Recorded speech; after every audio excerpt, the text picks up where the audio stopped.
Salam semuanya, Bapak Ibu yang dikasihi Tuhan Yesus. Pagi ini kita seperti biasa akan merenungkan firman Tuhan dan berdoa untuk jemaat Tuhan. Sebelum kita merenungkan firman Tuhan, mari kita sama-sama berdoa. Bapa yang kami sembah dalam nama Tuhan Yesus, kami mengucap syukur atas penyertaan-Mu dalam peristirahatan kami, tidur kami dibangunkan pagi hari ini dalam keadaan sehat. Bapa, sertailah kami dalam menyampaikan firman-Mu. Dalam nama Tuhan Yesus. Amin. Pagi ini kita mau sharingkan firman Tuhan. Saya ambil dari kitab Efesus pasalnya yang kedua, ayatnya yang ke-8 sampai ke-10. Saya kasih tema hidup dalam anugerah Tuhan. Mari kita sama-sama baca Efesus pasal 2 ayat 8 sampai 10. Sebab karena kasih karunia kamu diselamatkan oleh iman, itu bukan hasil usahamu, tetapi pemberian Allah. Yang ke-9, itu bukan hasil pekerjaanmu. Jangan ada orang yang memegahkan diri. 9, 10, karena kita ini buatan Allah, diciptakan dalam Kristus Yesus untuk melakukan pekerjaan baik yang dipersiapkan Allah sebelumnya. Ia mau supaya kita hidup di dalamnya. Ini luar biasa ya ayatnya, bahwa kita ini adalah sudah dipersiapkan untuk menjadi anak Tuhan, itu sudah dipersiapkan oleh Tuhan. Jadi kita jangan bermegah diri, jangan kita sombong bahwa kita ini adalah buatan Allah dan kita ini sudah dipersiapkan sebelumnya. Hidup dalam anugerah Tuhan berarti menerima keselamatan dan memeliharakan. Nah, apa?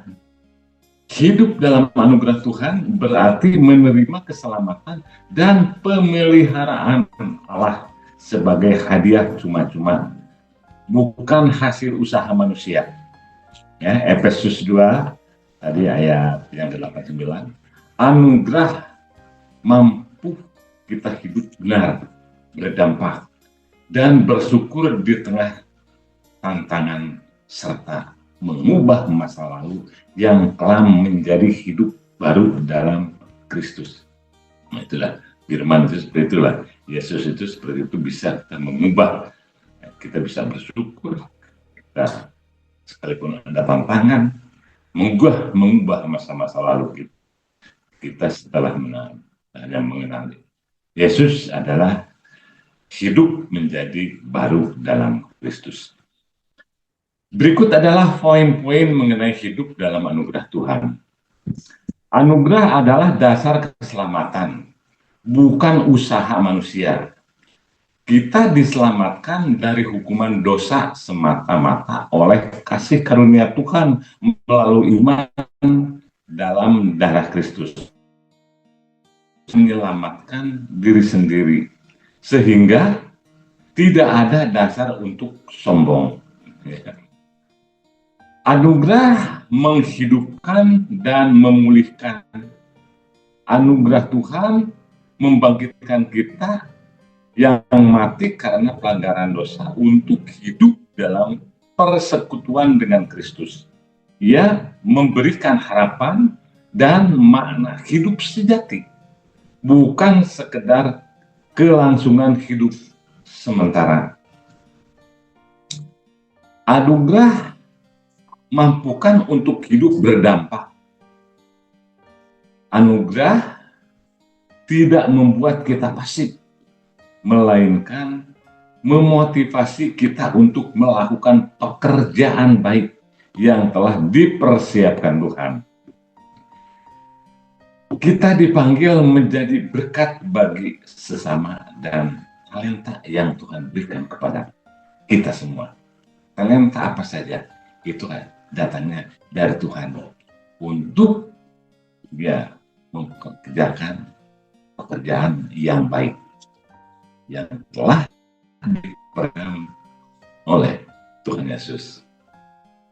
Merespon anugerah dengan syukur dan ketaatan. Sebagai tanda syukur, kita dipanggil untuk hidup taat, menyerahkan kekhawatiran, dan tidak lagi hidup dalam ketakutan.